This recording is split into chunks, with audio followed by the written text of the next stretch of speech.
Very good morning. How's everyone today?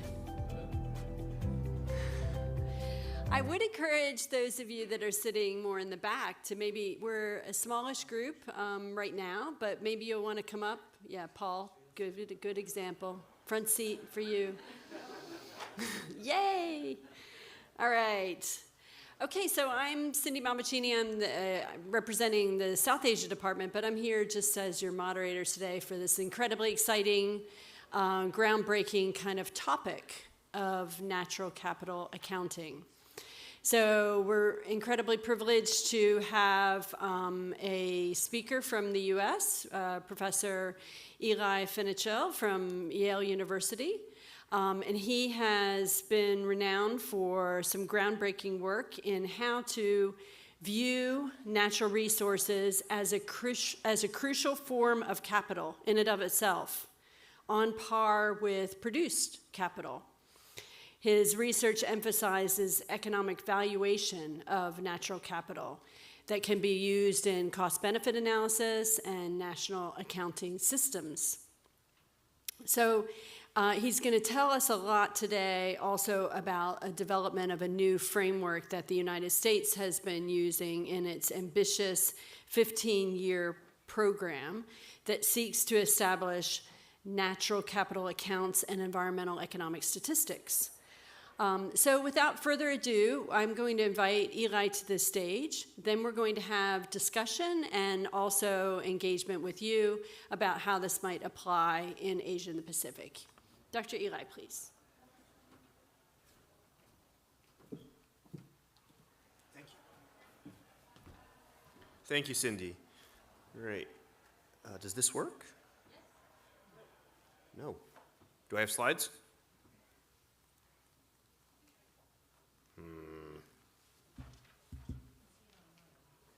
All right. They needed to start it for me. We had it, and now we don't. All right, well, thank you all for having me here. Hopefully the slides will come up in a minute. So I will go ahead and start so we can hear from other people besides just me. Hopefully we'll get slides. So the topic today, the title is, okay, can we get to slide one?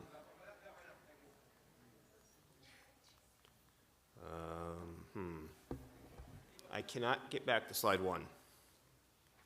There we go. Wonderful. Okay, here's our topic. EcoMetrics, Unveiling the Economic Power of Nature. And so I had help coming up with this title, so I figured I might as well continue getting help. So I asked one of the AI image generators to tell us what this looks like, to give you all an image to start with here. So that's what the image you're seeing is. But what we should really start with is probably this image that I think people have seen before, where this idea that the economy is nested inside society, is nested inside environment, is trying to to convince us that the economy is dependent on nature, is dependent on the environment. This is not a new idea. We can go back over 100 years to economists like Irving Fisher. In his seminal 1906 book, The Nature of Capital Income, he starts describing what is wealth. And the first example he uses is Newfoundland fish stocks. I gave a similar talk, sort of on this topic a couple months ago, and was visiting the University of Illinois at Urbana-Champaign. What's interesting is it's a big agriculture school in a big agricultural area of the United States. They built their agriculture building in 1901, and on their agriculture building in 1901, they wrote, "The wealth of Illinois is in her soil." So clearly we've been thinking that natural resources are a form of capital, an asset, for a very long time. So I actually kind of take issue with this figure that's become very popular, because the idea that the economy is simply contained within inside the environment so that we can ignore the environment and deal with just the economy is a bit misleading. This is the image that I'd like you to keep in your mind, which is an economy and an environment that are so interwoven that it's hard to tell where one starts and the other stops. And this becomes really important when we start thinking about how we measure the economy itself, and what does that even mean? So what is the economy? What are we actually talking about here? We can think about various sectors, whether it's agriculture. We've been talking about agriculture a lot this week. Industry, natural resource extractive industries, services, etc. And what we do is we tend to measure the economy with statistics. And the headline statistic many of us are familiar with is gross domestic product, or GDP. That helps us weave the sort of social narrative. It helps us tell our stories about the economy. But it turns out we didn't actually talk about the economy until we had the statistic, or at least we didn't capitalize the economy. We didn't use the term the economy. We didn't actually have a term for it. Instead, what we did is looked at things like rail car loadings and whatnot. And so we've migrated from looking at a smattering of different statistics and indicators to trying to have an organized system with a headline. Right? This sound familiar? Because I think we're still in this sort of scattering of statistics when it comes to the environment, climate change, natural resources.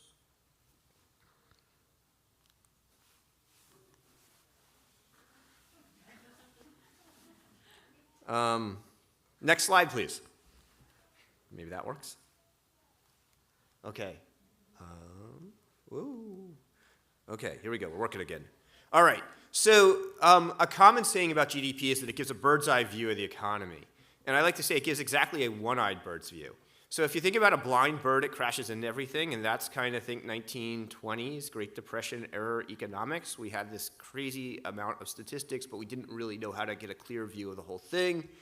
And so what we did is we took one cover off the bird. If you know much about birds, they like to fly, right? We know that. And if you're trying to fly around the room, try walking around a room with a lot of objects with one eye closed, and you kind of lose your depth perception. Well, that's where our bird that is the economy is today. So we know that people care about consumption. Consumption is very important. And how do we get consumption? We make stuff. How do we make stuff? We use labor. We use stuff we've made before. We call the stuff we've made before capital. And what GDP tries to do is create this bottleneck statistic here in the middle. You guys can't see that green light, so I'm not going to use it. And what's nice about that is it gives us this overall narrative, but it also provides a lot of organized data to help us think about things like tax bases, productivity, creditworthiness. It often gets used to think about development status and progress. Whether that's right or wrong, we can have a discussion. There's two long-running critiques of sort of gross production accounting, whether it's gross national product or gross domestic product. Don't worry about the difference. One is associated with, I like this quote from Robert Kennedy to describe it, which is, gross national product measures everything in short except that which makes life worthwhile. And what he's complaining about here is, what is the accounting boundary? What do we include in our boundary of what is the economy, given that how we define the economy is what's in GDP, right? So we sort of have this bit of circular logic where we've wrapped something up about what's in and what's out, and so we're worried about that.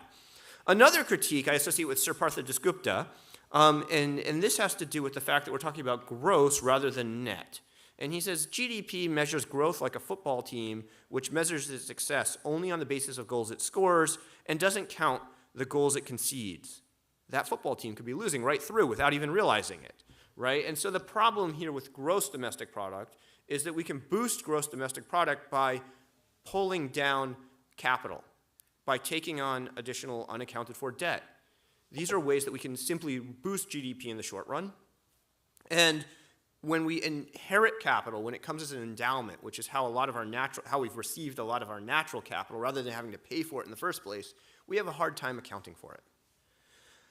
What we can do is we can expand this system to give our bird two eyes. We can get a clearer view of what we might think of as the economy today, particularly an economy that is impacted by climate change, by pollution, by biodiversity loss. And we can expand our notions of capital, and we can differentiate them into natural capital, covering things like climate, environment, nature, and human capital, which is also incredibly important, where we think about health and education and investing in people, all very important for development. And we can expand our view of what might actually count for people. And this gives us just a richer view of what's going on. Okay, I'm going to focus on natural capital today. I do not want to minimize the importance of human capital, but you've only given me about 30 more minutes to talk, and I want to stay on schedule. So most of us here are interested in the notion of sustainable development, and most of us are familiar with the Brundtland definition of meeting the needs of the present without compromising the ability of future generations to meet their needs. What's really interesting is, for the economists in the room, this is really a social version of Hicks's income concept, right? And so in 1939, Sir John Hicks says that, well, what is income? Income is what we can consume today without reducing consumption in the future. Sounds pretty similar. And so in order to get that, we've had to develop new systems of accounting to expand our system of national accounts. And one of the expansions has been to think about a system of environmental economic accounting, which is a daughter standard to our system of national account standard for how we compile these statistics that help us tell the story about the economy and help us make economic decisions. And we've seen growing support for this, UN, WEF, Network for Greening the Financial System, G7, G20, Global Biodiversity Framework. The list goes on and on where we're looking for this information. But where are we today? So I had one of my students go to the old portal that OECD has. They tried to come up with a new data portal, which is actually a lot harder to get to the underlying data progress. And so it turns out our old system our standard system of national accounts, nothing fancy about the environment here, has the income account and sort of the production and income accounts that people are probably more familiar with. This is what gets summarized into GDP. It also has a balance sheet, which is supposed to balance, right, or double entry accounting. Since 1993, that balance sheet has been broken into two sections, a financial section and a non-financial section. Non-financial are real assets. These include things like buildings and infrastructure, okay? That gets further broken down into produced and non-produced assets. This list here on the left is just blown up so you guys can read it a little bit better. All of these things, many people would consider natural capital. Cultivated biological resources, these things are like orchards, okay? Plantation forests. And they've already supposed to be in the balance sheet, and they're considered produced assets. Mineral exploration and evaluation is considered a produced asset. Everything else up here, land, natural resources, non-cultivated biological assets like fisheries, fish stocks and wild forests, water resources, and then there's a space for other natural resources. All of these have been supposed to be included on national balance sheets going back to 1993. This is a list of OECD countries that report to the OECD and what they actually compile and what they actually report to the OECD. So Australia reports across the board. We see Mexico, Canada, Czech Republic, Japan, and France with a lot of coverage, followed by South Korea, but then it tails off pretty quickly.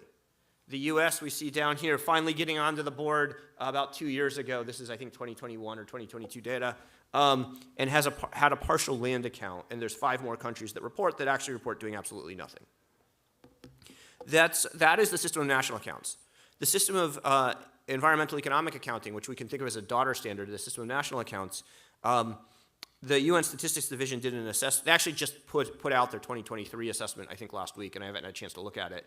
But their 2022 assessment, they say that about 90 countries are compiling some element of the system of environmental economic accounting.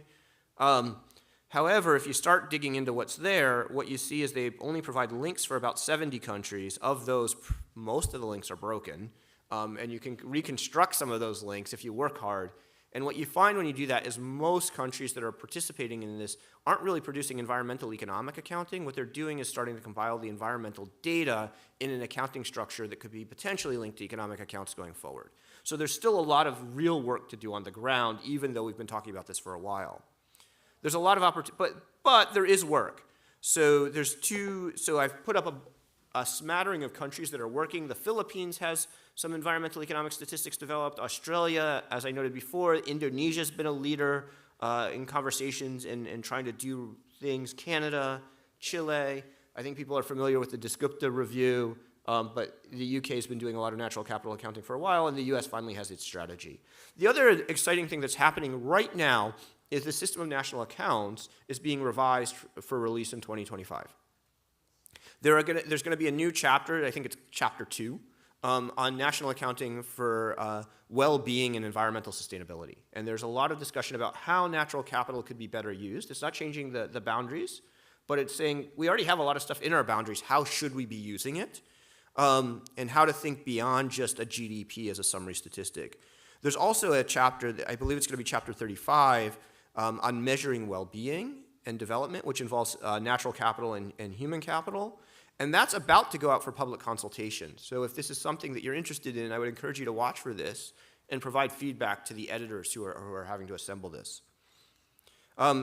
This is a link to the US strategy if people are interested in having a look. If you haven't seen it, I think everyone in here is used to writing for policymakers, so this is 100 pages of bullet points, because that's all federal officials would let you write.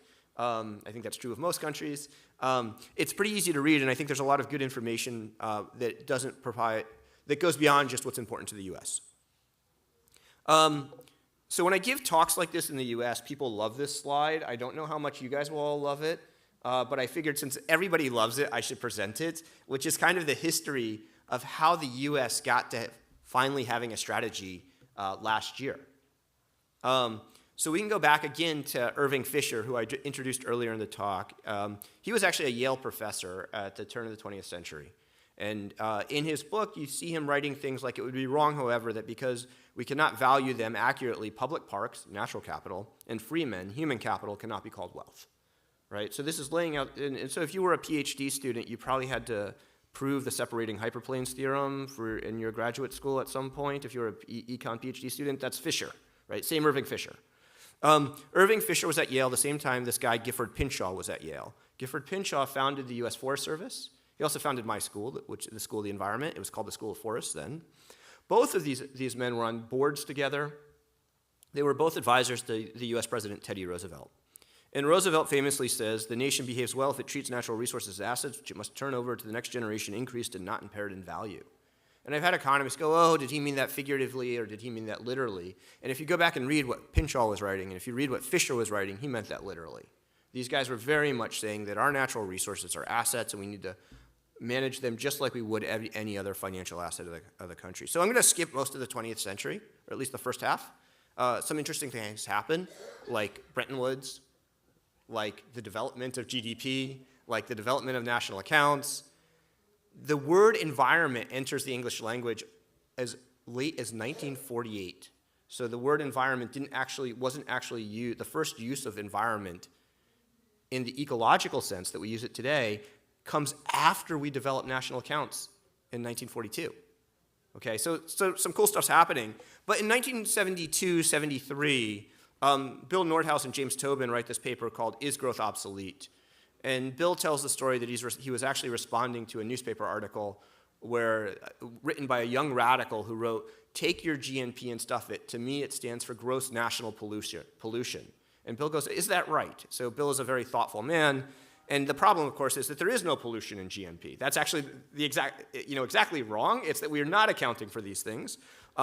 So they conclude in this paper that there are serious consequences to treating as free things which are not really free. And what they mean by free are things left out of the accounts. This gives the wrong signals for the direction of economic growth. This paper is followed by a whole bunch of work by Jeff Heel, Sir Partha Dasgupta, Ken Arrow, Robert Solow, and others really developing the modern theory of the economics of sustainable development. And then by the early 90s, the system of national accounts has adopted those sort of headline levels of natural capital that I showed you a moment ago, and the US Bureau of Economic Analysis is initiating environmental economic satellite accounts. Unfortunately, in 1994, the US Congress decided they should go and have to do a peer review, and they should pause that work until they get a peer review done, and they gave them some money to go get a peer review. That peer review became Bill Nordhaus's Nature's Numbers book. That's actually where that book comes from. It is the peer review of BEA's work. What's fascinating is that between the time it took them to tell BEA to stop and Nordhaus publishes this, the US Congress actually overhauls the US statistical system, which is a mess, by the way. We have 13 principal statistical agencies and over 100 different statistical offices in the United States. So it's actually a big coordination challenge to do much of anything. But it establishes the modern office in 1995 with our famous Paperwork Reduction Act, which everyone likes to make fun of the name of this thing. But it overhauls the statistical system. It establishes the modern office of the US Chief Statistician and the Office of Management and Budget, and it gives her the authority to basically do most of what BEA was doing, or to organize BEA into that sort of structure.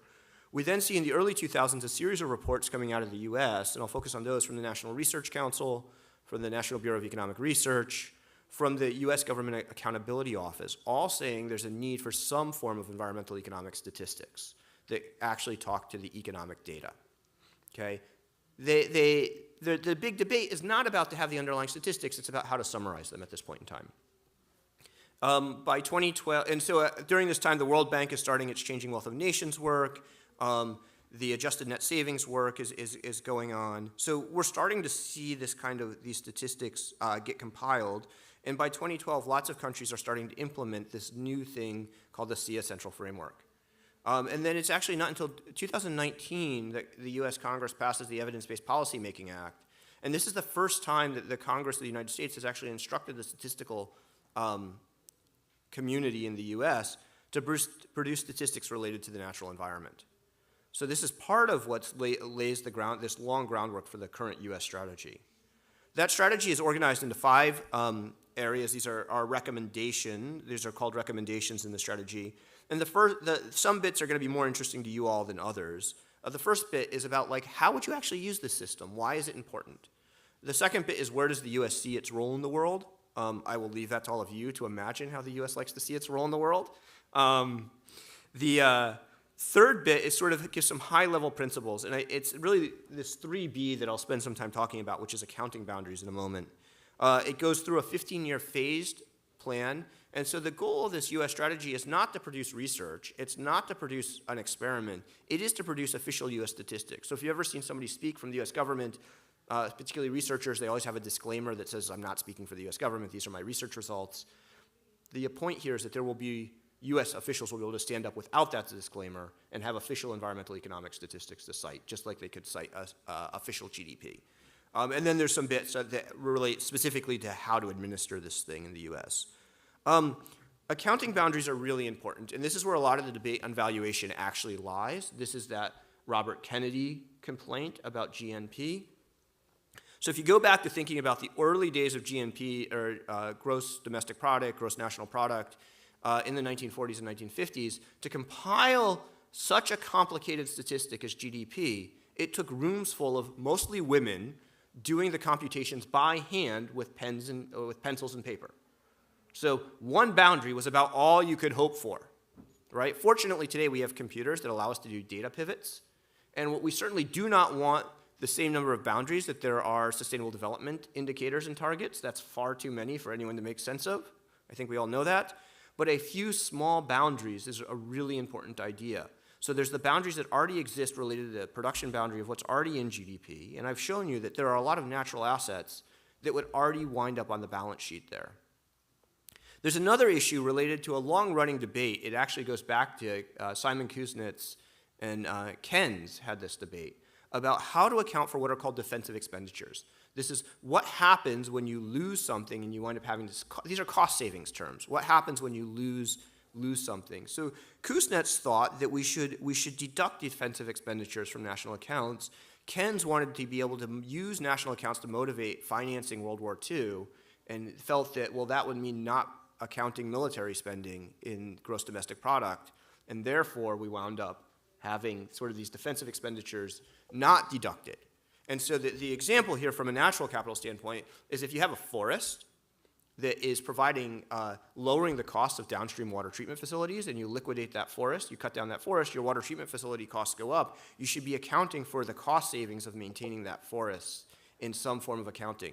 This is one of the boundaries. Another one is household produced services. These are things households produce for themselves. This is largely associated with work often attributed to women, childcare, cooking and cleaning is sort of the classic examples, but also perhaps producing some home food, also self-produced leisure. So having a few boundaries, a lot of arguments happen around is this in or out, and the right answer is do it both ways. It shouldn't be that much more work with modern computing, and let's have the argument after we know whether the argument is going to change our decisions or change what we're learning from these systems, and then maybe why. This is a flow chart in the U.S. national strategy that I would encourage people to look at that helps you understand these different boundaries. I'm not going to go through all of this in the interest of time so we can hear other people, but I want to read just two of the key bits. So to get into sort of the current production boundary, is capital, labor, or other material inputs used to generate goods and services. Okay, that's not a particularly high bar. And then if you say no to and then sort of the right side of this navigates you through sort of the production boundaries. The left side, if you were to say no, there's really two criteria that would still have you inside this current system of national account boundaries for natural capital. They are capital and labor or other materials stored or saved forgoing current use opportunities for potential future goods or services. Examples, wild fish, forests, land, minerals, water, kind of basic natural resources, and here's the key bit, there's some ownership or a governance structure exerting management to generate future goods and services that would be in that production boundary. So the point here is as you develop governance and institutions that can actually steward natural resources, they move from outside the asset boundary to inside the asset boundary, even for the current, going back to 1993, national accounting standards.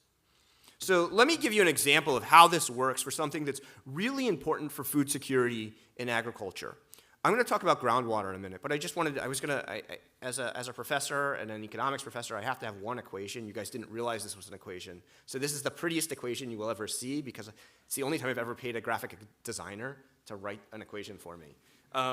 So the point here is we need to be able to measure stocks. And what I like to say when we talk about measuring stocks, I say like, I need to be able to describe it in a way I can tell an electrical engineer to build me a sensor for it. I can't talk in abstract terms. I need to know the units. I need to know what I'm measuring. We need to account for the policies and institutions that are governing human behavior and how humans are interacting with that stock. So the same stock in one place, the same cubic meter of water in one place can have a different value than a cubic meter of water in a different place solely because of different institutions and human behaviors. We need to account for how things interact with other stocks. This winds up in a capital gains term. And we need to account for sort of dynamics. So let me give you this example of groundwater in Kansas. This is some work we did, almost a decade ago now. Kansas is a relatively simple system, I admit it. They have a lot of groundwater. They use a lot of groundwater in crop production. This is a heavily agricultural area. They have 5 main row crops. And so we went out and measure how different levels of stored water in the ground influence the crops farmers choose to grow, how much land, what share of their land they bring into production, and how well those crops grow. And we're able to use that in the framework I just showed you in that beautiful equation to compute the implied price, that is how farmers are behaving. They value groundwater in the ground. This is before they lift it up to put it on the, so there's some value add if you pump it to the surface. This is the water stored in the aquifer. And we find they were valuing it at about $7 an acre foot. We're able to, this is not the units people use, and so acre foot for everybody in the room, this is this crazy American unit. It's about 1,200 cubic meters of water. If we thought of this groundwater as a trust fund, which is really what it is, right? It's an asset. It's a liquid asset that can be converted to other things through production and agriculture. Kansas withdrew about $110 million from its trust fund every year. Now, if you have a trust fund, you can take money out of it and invest it in other things. That's not a crazy thing to do sometimes, but you should keep track of how much you're pulling out, right? That is kind of good just management. So we can compare that then. It turns out this is about equal to the, when we analyze this, it's about equal to the state's 2005 budget surplus. So, boop, there goes the budget surplus if we actually think of some sort of net accounting. We also see that it turns out that this withdrawal of ground, or this loss of groundwater wealth is greater than the investment in schools. So it would be one thing to say we're using this groundwater wealth and we're converting it into educating our young people. Like, you can debate whether that's a good idea, but that is a really smart, savvy debate that policymakers should be having, right? But we need to know the change in the groundwater value. What was interesting is I got invited out to Kansas in November of 2016. For those of you who follow American politics, you can think of what happened in November of 2016. And so I was late November 16 in western Kansas talking to farmers about the value of groundwater. And we presented our work. I presented our work, and upon seeing it, the farmers basically looked at me and said, "This makes sense, and it means we need to do better groundwater management." Okay, I didn't tell them that. I didn't go there. I wasn't stupid enough to go to western Kansas and tell farmers what they should do with the water there. I wouldn't be here talking to you today if I did. But showing them their data pivoted in a different set of dimensions was really insightful. And a number of the farmers and some of the state legislatures floated the idea, we could take that $17, and if we just charged everyone $17 for every acre foot of water they pumped out, then we'd actually have a regional development fund that we could use in Western Kansas to invest in small businesses, to invest in education. This came from them. I didn't have to go there and tell them that. What I needed to go there and do is sort of pivot their data from a biophysical unit to an economic unit so they could get the water in the same dimensions that they have sort of investing in tractors. Okay, and so we've done this over and over again in contentious, hard resource management settings. And what I always find is I'm amazed by how everyone goes, this is interesting and helpful for having an informed conversation and like lowering the temperature, narrowing what we're talking about, and really focusing in on the core management decision challenges. What I will say is this link here, I use this in my graduate class. And all of the code for reproducing this is there. So if you want to get into the technical details, you can go and do problem set 2 in my graduate class and learn how we do this. What I'm talking about right now, what I've kind of talked about now, is how do you do assessment of sort of social economic progress or welfare or a scorecard even, or maybe even benefit cost analysis. But these national statistics would not survive if that's all they were used for.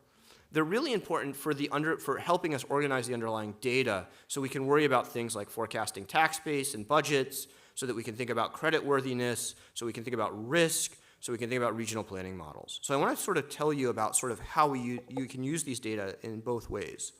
So yes, people are very interested in benefit cost analysis when we're doing project assessment. But it turns out national economic statistics are almost never used in prospective benefit cost analyses. Okay? So for a prospective benefit cost analysis for a project, the question is, what's the future going to look like with and without the project? So we're talking about the future, accounting is about the past.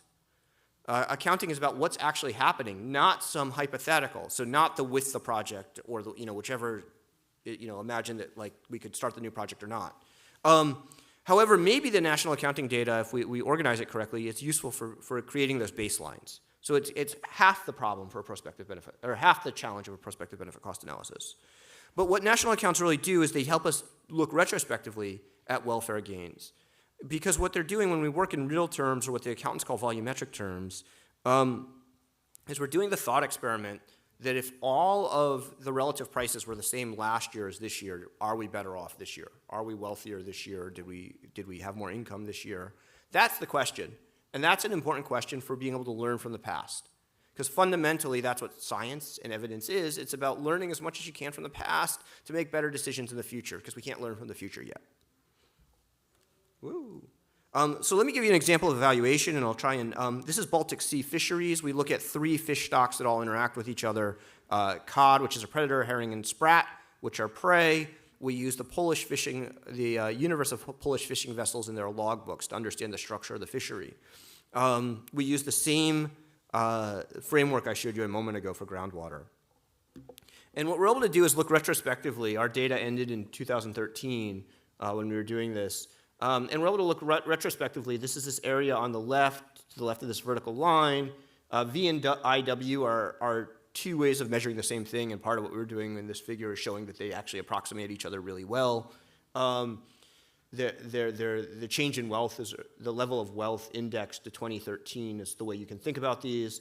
And what you see is right here, it's fairly stable. Maybe it's going up a little bit, so maybe this fishery actually wasn't unsustainable. And the black lines, what we're showing is when the fishery was managed, you managed cod, you managed herring, you managed sprat, and you did this all independently. You didn't worry about the ecological interactions. But what we show is if you continue that management forward, if we then start projecting those behaviors forward with the response of the fishing fleet, it's actually going to dip down in the future. And so this single species management is not going to continue delivering. It's not going to be awful, but it's not going to deliver new wealth. We're not going to do better. But what we see is a switch to managing those 3 species as an interactive system actually raises wealth by about 1/3, and it continues to grow after 2013. And indeed, this is the policy decision that was taken in 2017 while we were writing this paper. And why is that? Well, think about a firm. If you had a firm that did production, logistics, and marketing and didn't have somebody making sure those different units were talking to each other, it's probably going to do worse than the same firm by quite a bit than that coordination, and that's what's going on here with accounting for these ecological relationships. So that's how we think about assessment. But there's all these other problems or challenges in the policy space where these sorts of statistics are going to be helpful. So I'm going to give you sort of what I think are sort of the top of the hit list here. One is environmentally linked trade policy. We're seeing a growing number of trade policies by individual countries linking to environmental performance. I think CBAM, everybody's heard, is like following CBAM and what's actually going to happen. The EU's also put out their deforestation-free products initiative. The EU and the US have their global arrangement on aluminum and steel tariffs, which links to carbon intensities. There's the treaty on plastic, which has trade implications.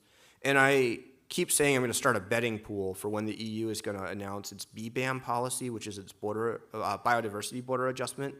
It does not exist, but I'm thinking it's coming, right? If anyone's tracking the way this works. So why is this important? Well, because if you think that these trade policies can actually help enhance environmental sustainability, the only way they're going to work is if we have environmental data linked to economic data, right? So we need them to make these policies successful. These are good ideas and they're actually going to raise all boats. If you are cynical and think these are basically a way to do protectionist trade policy, your best defense is to have good environmental economic statistics to show that you are kind of above the line and you're doing better than at least as well as the Europeans are, because the Europeans are still getting their act together to actually have good environmental economic statistics. And I'm picking on the deforestation-free and CBAM, of course, but this would be true in any case. I think it's also a place where many of the developing member countries here at the ADB can actually play catch-up, because you saw the Philippines, Indonesia, some of the member developing countries are actually kind of ahead of the game. So Norway just I think last year partnered with Indonesia. Norway's paying for the further development of marine accounts, but they're using the Indonesian expertise because Indonesia is actually ahead of Norway on this. Okay, so there are some real opportunities here. I think another place is really thinking about the future of public finance and credit risk, something I think people here kind of care a little bit about. And why is this? Because we're talking about the asset base of countries or other geographies. And we've seen this, the IMF has done this. This is like, I think, a 2018 report from the IMF where they're looking at Kazakhstan. I'm showing you here, this is the black and gold bars. And they're looking at the net operating balance of Kazakhstan. And if you look in the early 2010s, what they're showing is, hey, this has a positive net operating balance as a percent of GDP. But if you start deducting for just mineral drawdown, suddenly it's negative, right? And you're going to make a very different investment case in sort of investing in Kazakhstan's sort of general debt, looking at that. And there's other research that's shown up that sort of natural capital is starting to come into some sovereign debt assessments. And what we're seeing here, even in the US, I'm standing in front of it, the citations, I don't know if you guys can see these. We're starting to see work in the municipal bond markets in the US where we're actually seeing higher spreads for municipalities at higher risk to things like sea level rise, or municipalities that have lower levels of natural capital, controlling for other factors, right? So this isn't going to swamp things, but we are seeing higher borrowing costs for these municipalities. And if it's happening for municipalities, it's probably happening for countries, for counties, countries, states, what have you. We need to start getting our head around this. And this may actually create some opportunities to think about how we can finance nature, because now we see where the cash flows come from ensuring lower borrowing costs and reducing repayment risks on some of this debt. We also need to do better long-range planning. So, one of the issues that I dealt with when I was at the White House and participated in was helping think, how do we deal with climate change in the long-run budget forecast? And what we concluded was it would be really helpful to have a set of environmental economic statistics, because most climate change impacts are going to work their way through natural capital. And so without those statistics, it's hard to build forecasting models for a long-run budget forecast. And so this is like just better economic decision making. The other place we see this in the United States is a lot of regional planning models, like the IMPLAN model, these regional input-output models that regional planning authorities use.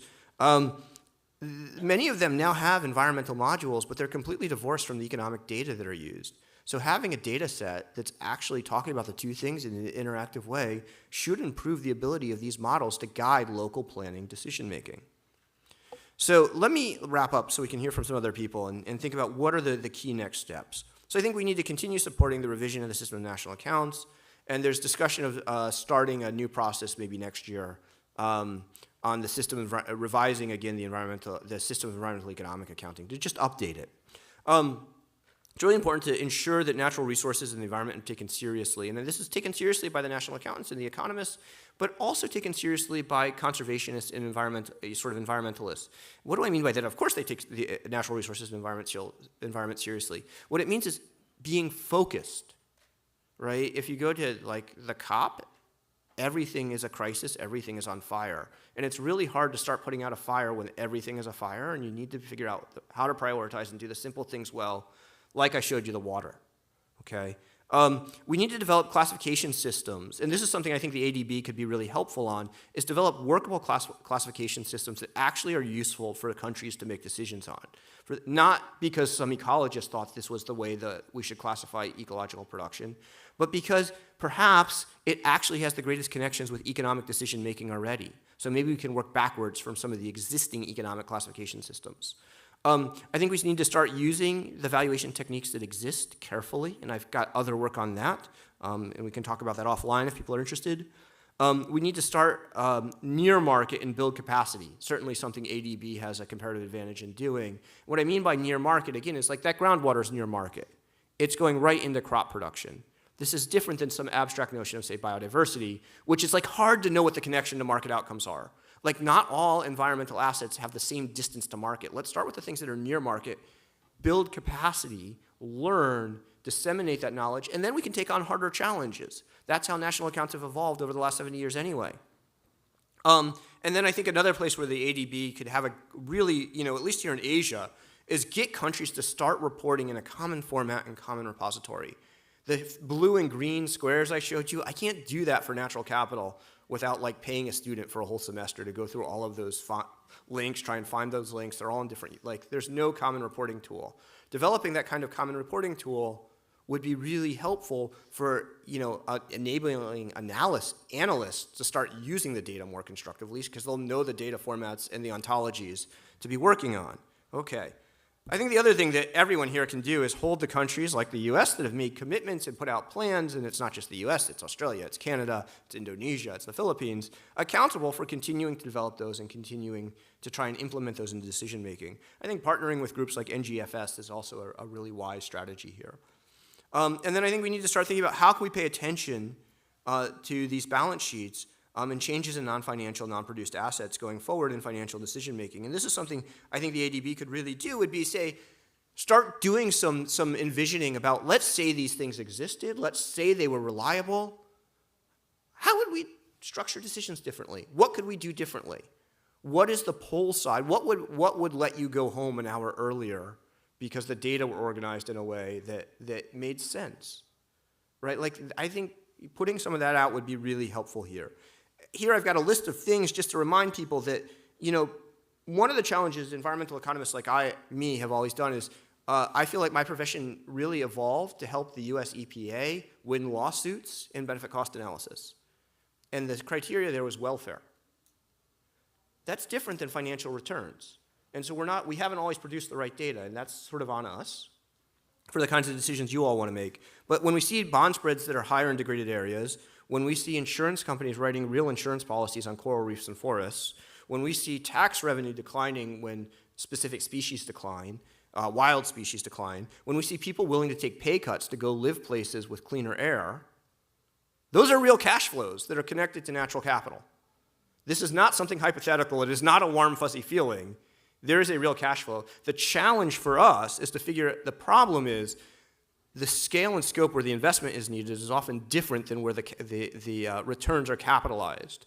And so again, I think the creativity of the folks I've met here at the ADB this week, I'm confident that they can think about how to structure some of those vehicles to actually capture the cash flows on the other side where the investments need to go in somewhere else. I think I should be quiet and we should hear from some of the other great panelists we've got. Thank you.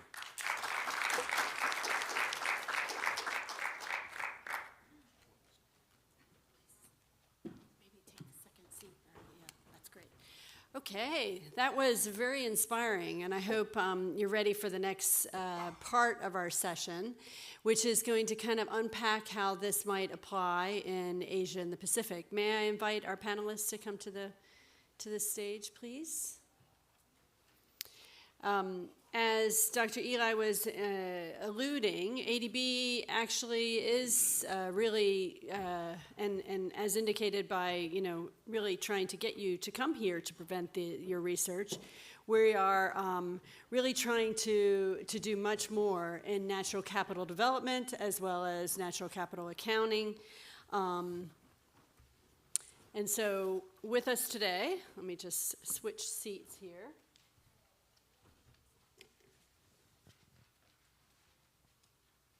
Are some of the people that are, this is on, right?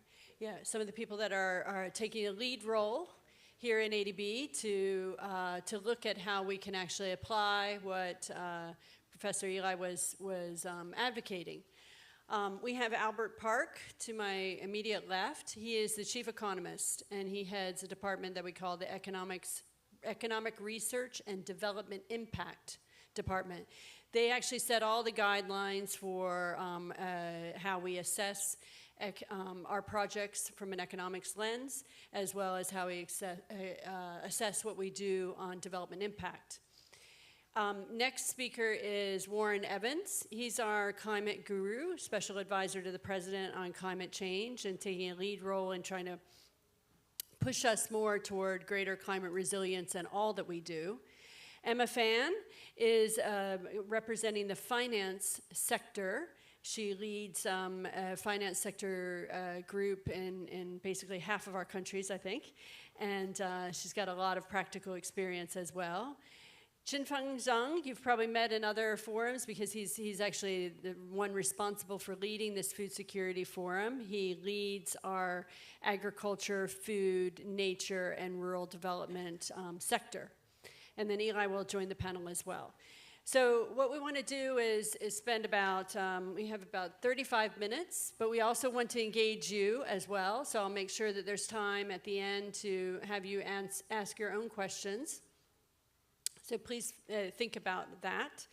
And I want to go kind of back and forth between our speakers to kind of unpack how what we were just learning really applies to us and helps us, encourage our clients, who are our countries and represented by the governments, to do better decision making in light of what we learned today. So I'll start with Jinfeng. Can you please tell us what, from the sector group's perspective, the AFNR sector group, what you're doing to actually promote natural capital accounting or the enhancement of ecosystem services valuation, briefly? Thank you so much, Cindy, and also congrats, Annie, for the very comprehensive review about the natural capital accounting. From the ADB perspective, agricultural, food, natural, rural development sector office, together with the Stanford University, and also and back in Bangkok, we established sort of a natural capital lab. This lab is basically include three key elements. One is the natural capital accounting. Two is use this accounting to leverage the policy change. So in that way, we can introduce equal compensation or the payment for ecological services. Finally, uses this metrics. Of course, we can also introduce planet financing. From the MDB perspective, our key goal is introduce a bankable project. This is the first. The second point I want to quickly share is in terms of the natural capital accounting. Of course, this is quite a long history along with the MDB.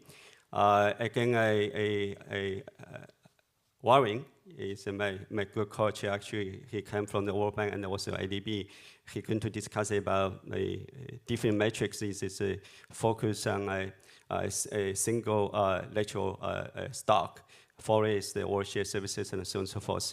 But today, I want to discuss is a sort of the aggregating indicator. Growth ecosystem product, which is a sort of aggregating indicator to measure the monetize sort of ecosystems as a whole. So this indicator now is widely used, of course, mostly along the Yangtze River, Yellow River. Many of the provinces already adopted. Also help us to scale up our investment along the Yangtze River ecological restoration. The railroad accumulated $3.7 billion investment. This matrix also widely applied to a number of the countries already, GMS and also Colombia. Finally, I want to just quickly share with you is that with this good progress, ADB, Inter-American Bank, World Bank, together with Stanford, started from last year, we created sort of the global forum for natural capital accounting. So each of the MDB, we selected 5 countries together to compare notes. From the Asia Pacific, basically Sri Lanka, Armenia, Cook Island, Philippines, and also, of course, PRC also included. And then now we make very good progress for Sri Lanka. Again, Cindy is our DDG for South Asia, she know it. So they are natural capital upstream system already included the Sri Lanka CPS. Probably let me just pause here. Yes, please. And then, other people can also supplement. Thank you so much. So this is very much what Chengfeng is saying is very much taking several departments at ADB to work on.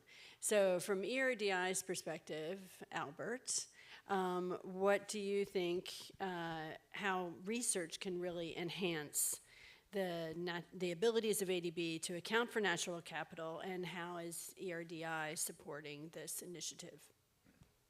Well, specifically on the project that Chengfeng mentioned last, doing 5 projects in 5 countries that use natural capital accounting principles, we're going to support the assessment of the valuation of ecosystem services for 3 of the projects.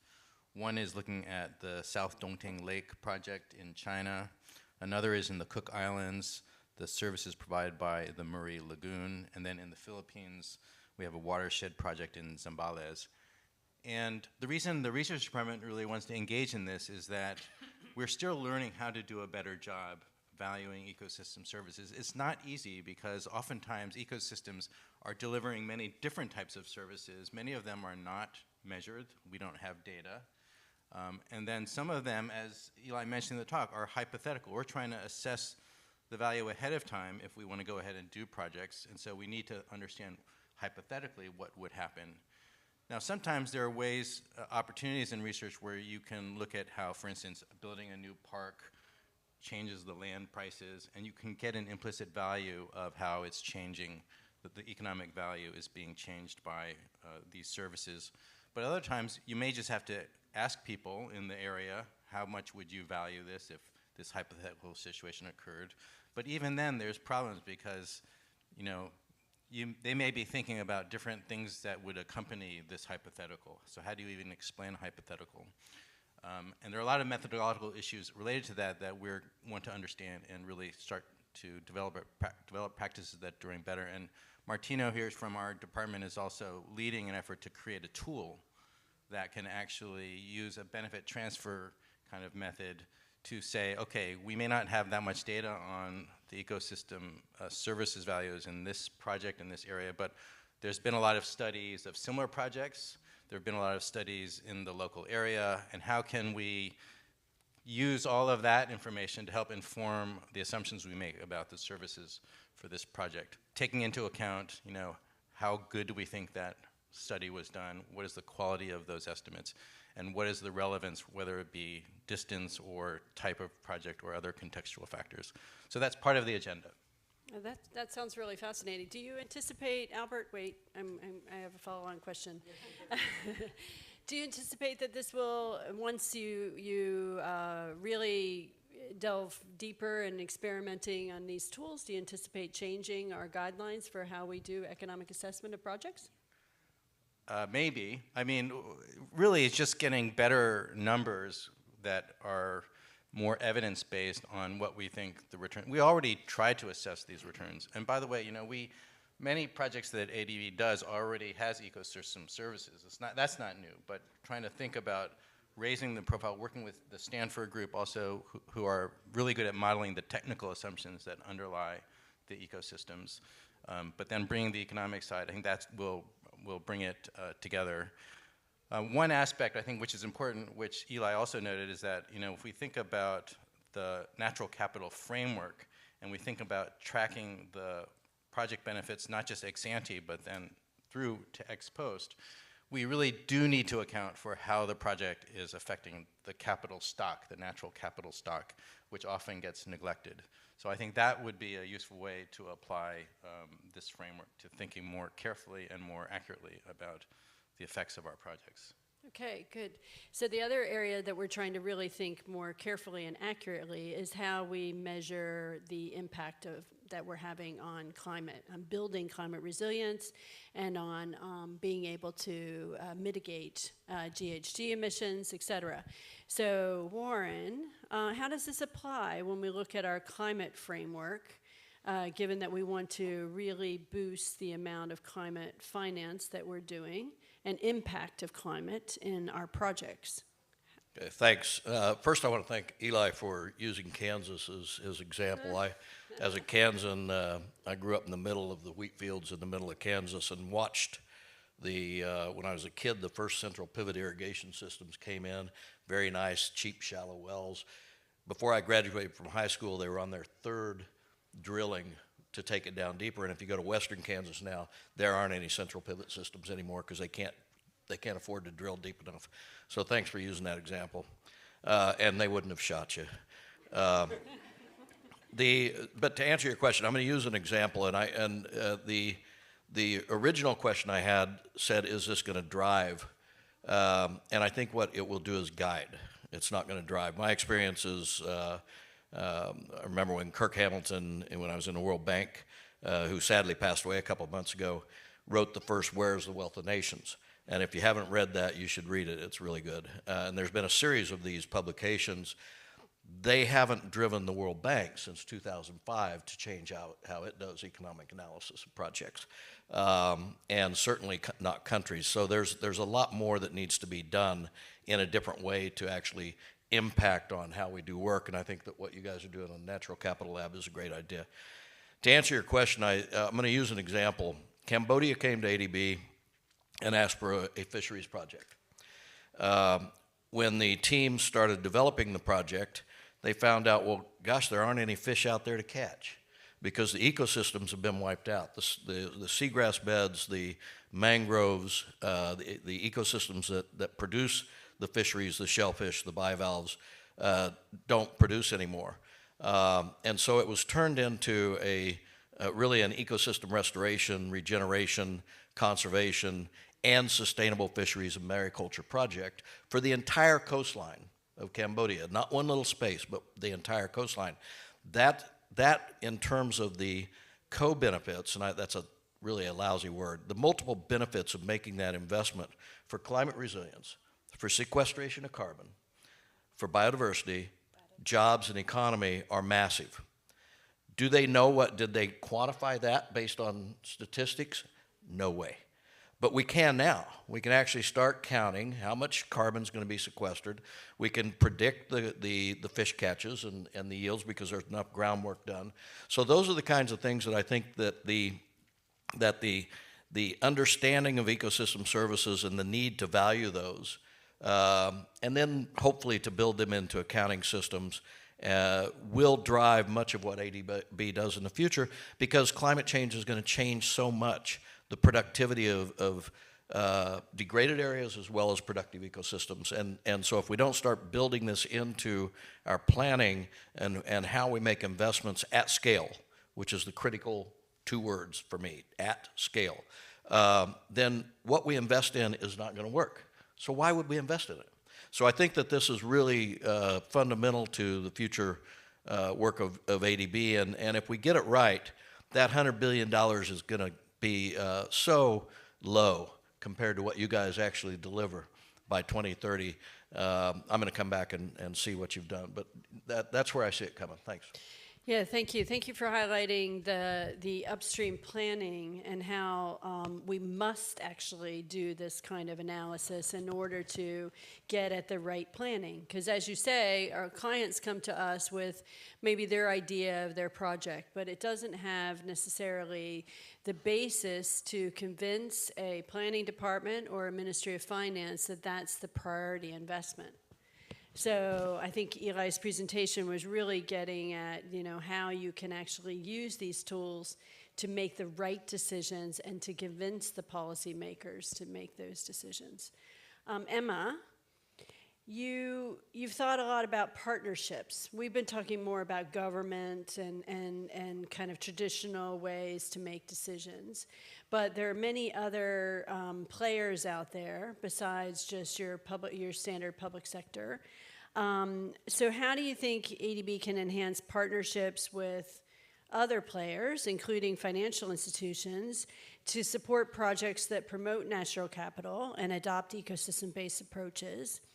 And a follow-on question is, could a stronger emphasis on natural capital accounting and ecosystem services valuation actually facilitate getting more of those players in the game? Thank you, Cindy, for the wonderful questions. 44 trillion of the global GDP is at risk because of deteriorating conditions of nature and biodiversity. That's about 50% of the global GDP. And the finance needed to pause, reverse, and restore nature is also measured at trillions. So public finance alone definitely is not sufficient, and we need to mobilize private sector finance, including through financial institutions. I think that we can do many things, and we are doing many things, and there are many more things we can do. The first one is strong advocacy. And we all say that when there's a will, there's a way. And we need stronger willingness and commitments from the governments and all of us. The second one is what constitutes nature-positive investment? How do we do that? ADB can also showcase the way to support nature-positive investment. We actually have over 10 billion, right? A pipeline, ongoing operations already, but we need more when we compare to trillions of dollars required. Many of such operations are also in Qingfeng's shop, and they need to be expanded to all other sectors as well, including the more difficult sectors as well. And then the third one thing the private sector, including financial institutions, often tell us is where is the cash flow? Where is the financial return? These are fantastic, wonderful investment for the society, but how can I safeguard my bottom line? So for that reason, we really need to support the creation of revenue-generating mechanisms, including policies and so on, such as through land value capturing that can benefit the private sector. The other thing is the de-risking catalytic fund to blend in the market-based finance, reduce cost of capital is essential. Whoever we talk with, including local governments, they need some encouragement to push this forward. And I think the next thing is really about innovative financing instruments. Many things have emerged, and for example, green bonds. In our region, China is the second largest issuer after the US. And how can we make sure that's credible, that it's not suffering from greenwashing risks? Some other instruments, such as nature-based debt for nature swaps, sustainability-linked bonds, biodiversity credit, are at the nascent stage and need strong push and support. Finally, coming to the measurement, we also say what gets measured gets done. If we don't have a good accounting system, many of the loss or benefits that are entailed by the nature will not be known by anybody. And without that, we cannot integrate and mainstream the considerations in our planning investment. We cannot monitor what's happening in the nature. It's very difficult to integrate the nature considerations into the conventional GDP national accounts, but we must do it. Thank you. So what would be the result of actually being able to mobilize more finance, possibly cheaper finance, to our clients if we did this, Emma? Do you think that we can really unlock more? Maybe Warren wants to also tackle that. Absolutely. I'm seeing this from first-hand experience because we went to the market, we went to the local, to talk with the local governments, central governments. They're saying we are willing to invest, but I have 100 other investment needs and demands. How do I, even when we have champions, they need something to help them to get through their system. For example, if we want to invest $500 million, even a $5 million grant can make a huge difference by tipping the decision-making process. Great, and also blending with our normal capital. Warren, did you want to say anything more about that? I would just, you know, this is a very perverse observation, but the best thing that's happened for biodiversity is climate change because of the funding that's going into climate change. And so the reality is these things are just absolutely connected. And I think we're finally figuring out how to actually optimize the use of climate-targeted grant and concessional finance to actually maximize benefits for ecosystem services, ecosystem health, populations that rely on that, and so on. And the more we understand the climate resilience challenges, the adaptation challenges that are linked to the health of the ability of ecosystems to service, the more capital we'll be able to get, grant and concessional capital. And that's the capital that's going to unlock the private capital. Exactly.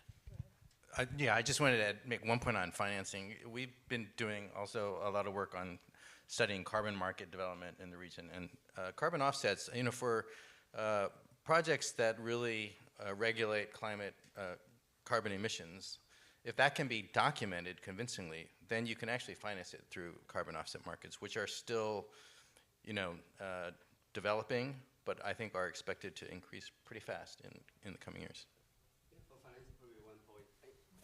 Here is along with this electro capital lab, we also established this Asia Pacific Electro Capital Fund. Got some support from the Global Environmental Facility. Now is the Global Agricultural Food Security Program was agreed to provide the $15 million US on top of it. So again, this is a brand financing. But again, one more important is to change the government regulatory policy for the payment for ecological services, mobilize the domestic resources as well. Let me just pause here. Thank you. Okay, really good point. Also mobilizing domestic. And okay, so I want to go to our floor quickly, and we can come back with any other comments that anybody else wants to make. But are there any other questions from the floor, either through the chat or at the standing mic? Don't be shy.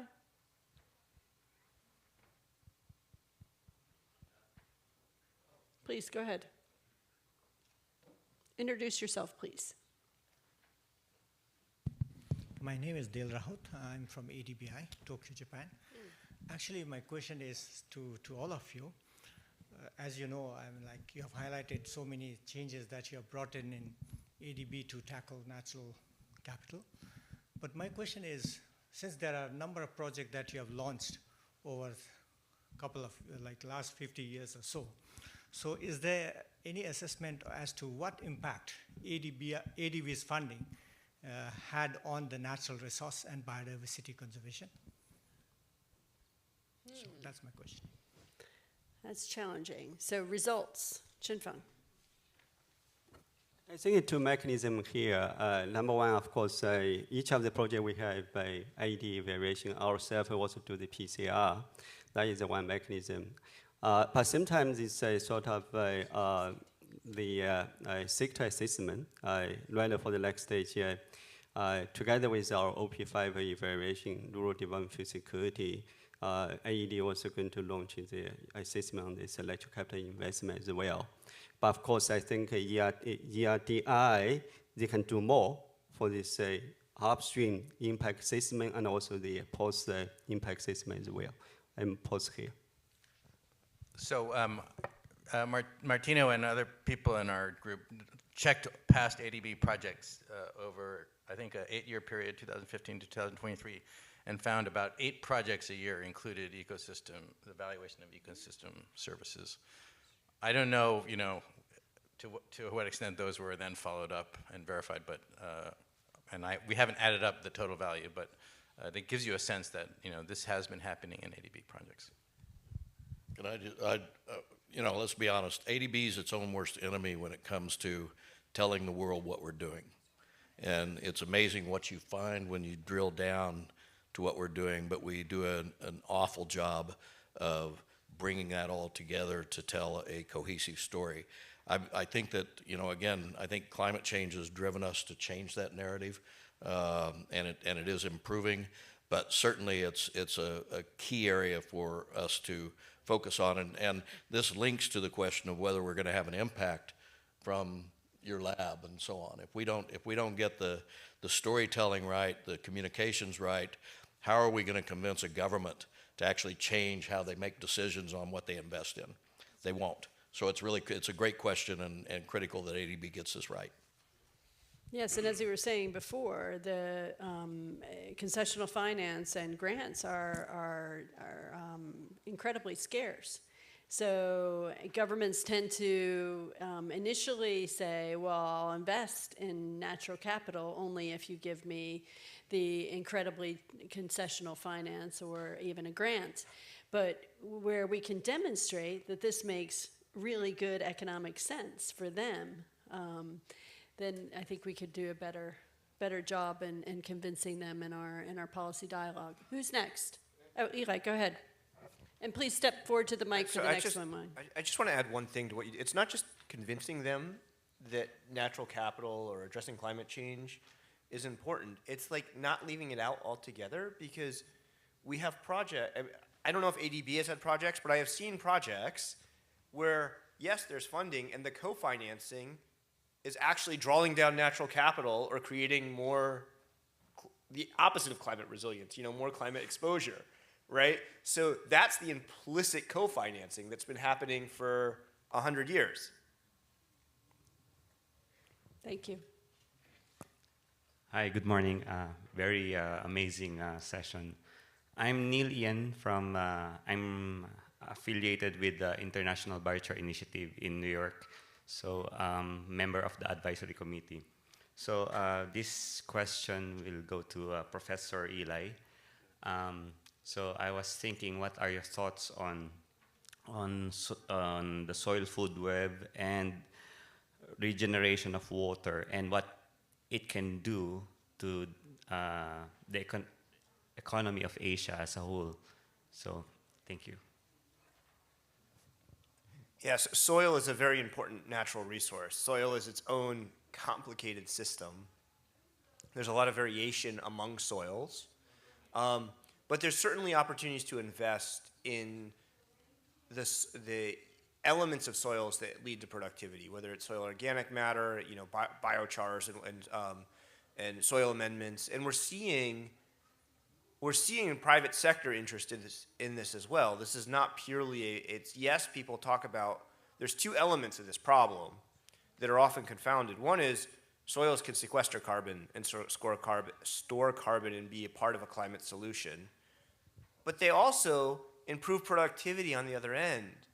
And so the question is, can we make sure that farmers, landowners, are secure enough in their property rights, secure enough in their investments, that they can at least capture the productivity increases from the soil amendments that they're adopting? And I think this is one of the challenges, is we often say this is all purely an environmental failure, an environmental market failure. It's like, oh, the carbon, we're not paying for carbon. Yeah, but landowners in a lot of countries are at too much risk to even capture the productivity, the private productivity benefits. So I think thinking about those two things together are actually really important, and that's another way of sort of forming new kinds of partnerships. Please.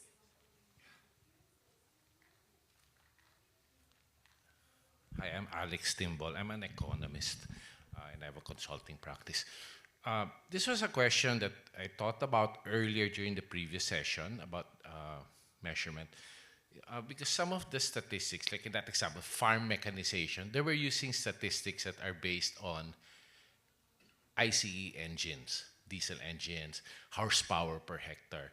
And there's also a move to electrify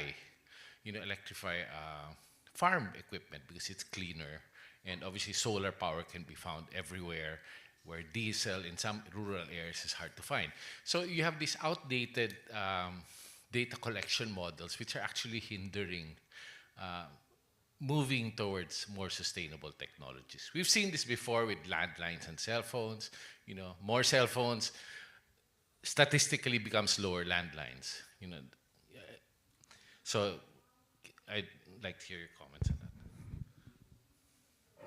I think this is actually, this is sort of like the sleeper problem, right, that you've just raised, which is that we need to think about setting out classification taxonomy systems for measuring these things that we know will evolve over time, we know will expand over time, we know will get more granular over time, that higher granularity spatially, higher granularity in sort of product type, right? So one of the really funny things, if you look at part of that SIA system, the System of Environmental Economic Accounting, their central framework on environmental goods and services, one of the things they call an environmental good are electric cars, right? Why? Because they established this before Tesla was even like a figment of anyone's imagination, right? And now it's absurd, at least where I live, it's like absurd to think of an electric car as primarily an environmental good. It might have less emissions than an ICE, but like people are buying them because they're nice cars and they get them from point A to point B. The initial classification schemes were not as thoughtful as it probably needed to be, but that's what happens the first time you do something and you iterate and you adapt. I think we need a lot more careful thinking again about not just let's sit down and brainstorm all the types of innovations, but how do they actually relate to the economic problems we're trying to solve? How do they relate to the financing decisions? How do they relate to the taxation decisions? How do they relate to these sorts of issues? I think that's a really important innovation, and I think it is something that the folks here at ADB and elsewhere could really contribute to. And they don't need a ton of external buy-in. They need to say, this looks helpful for us, we're going to pilot it, and I think they can pull Eurostat, they can pull the statistical community along, because if you read the statistical guidelines, there's a sentence in there that tells me you guys can do this. This is about household produced services, and they say household produced services are really economically important. There's huge economic value. However, if we actually include them in the system of national accounts, they're so important that they'll swamp information about de-equilibrium macroeconomic conditions like inflation and not be useful for monetary policy, right? And so the point is actually, to the extent that these are useful for monetary policy, to the extent that these are useful for thinking about like the fiscal management of countries, we need to get the taxonomies, the classification schemes right that can align with those decisions. And you all are in a really good position to help guide that conversation going forward. Coming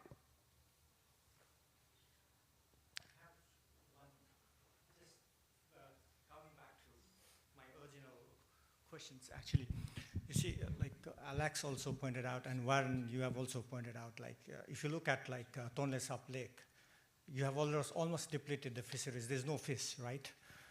And the damage that we have done, as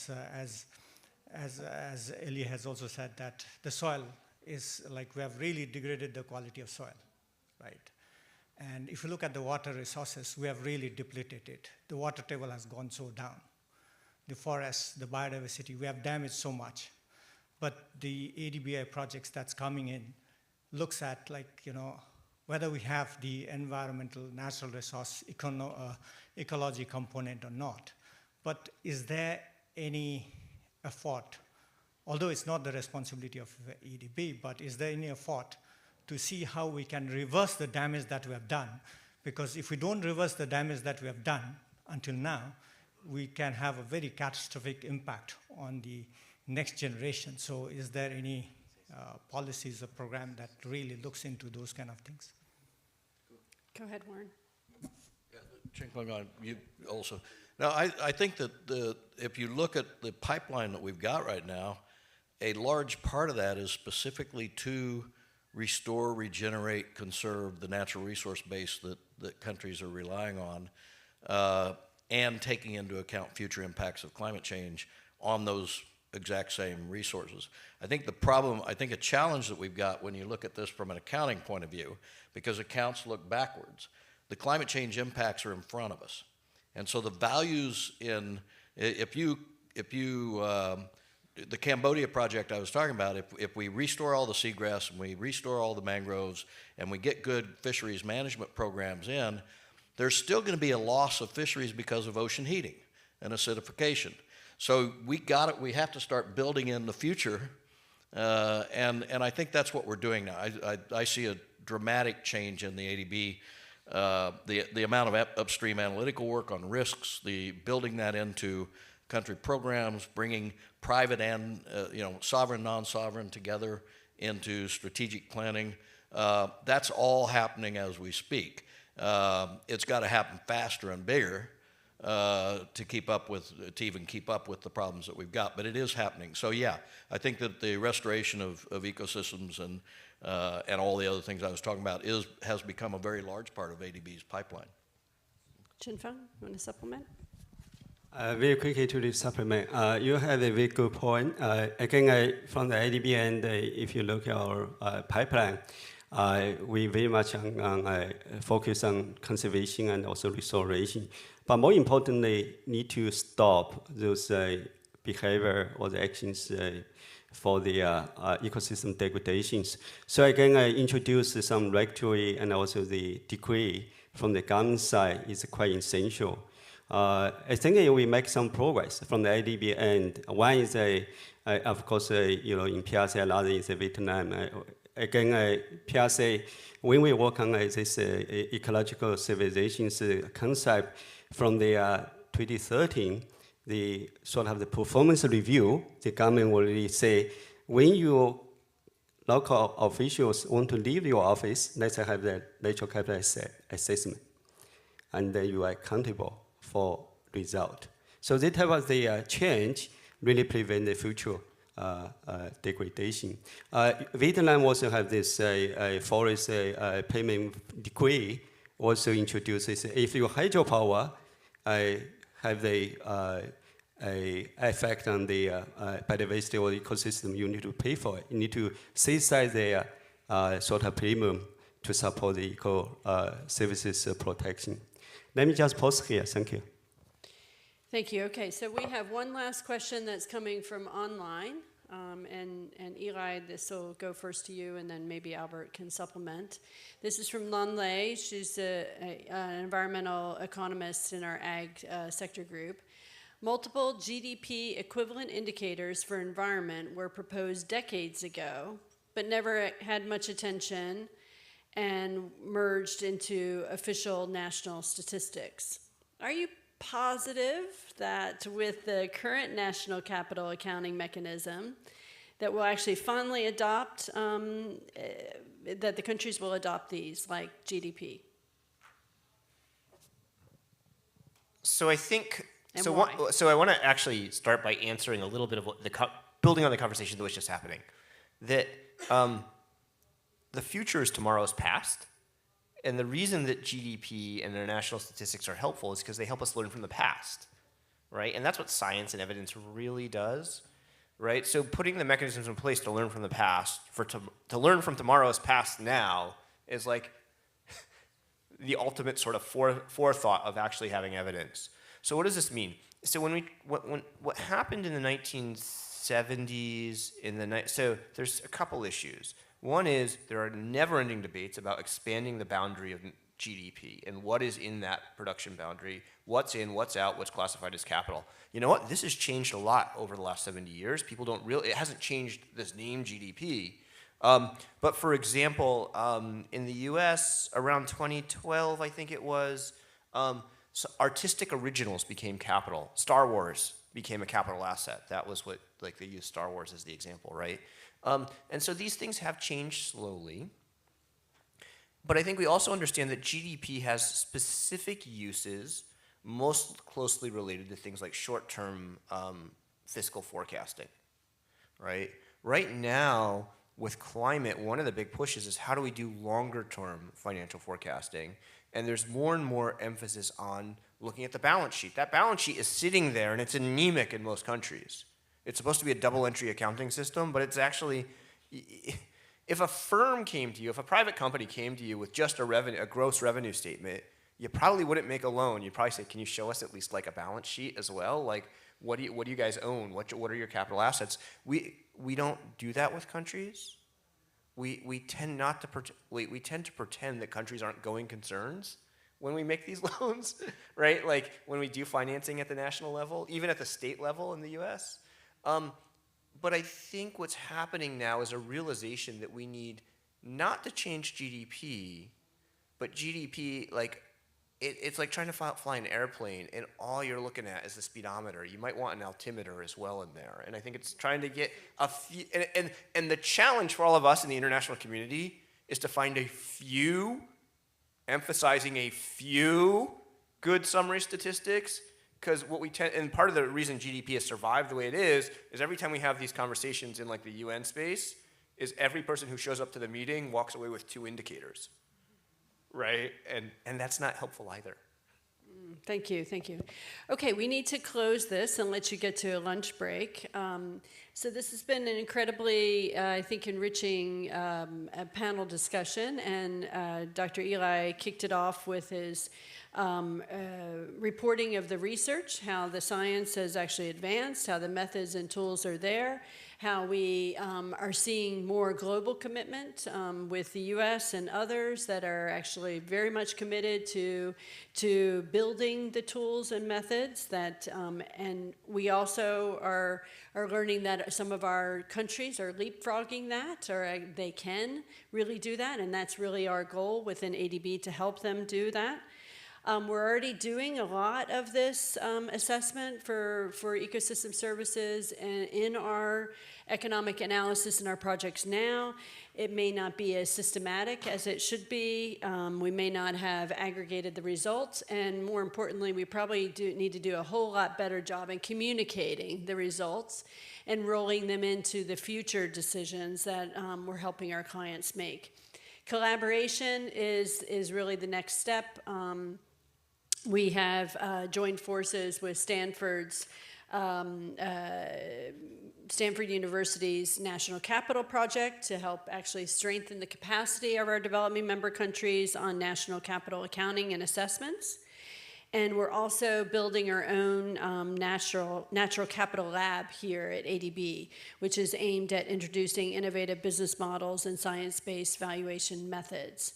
And this virtual lab that I hope that you all will stay a part of will host a variety of knowledge, methods, and best practices for using and restoring natural capital across Asia and the Pacific.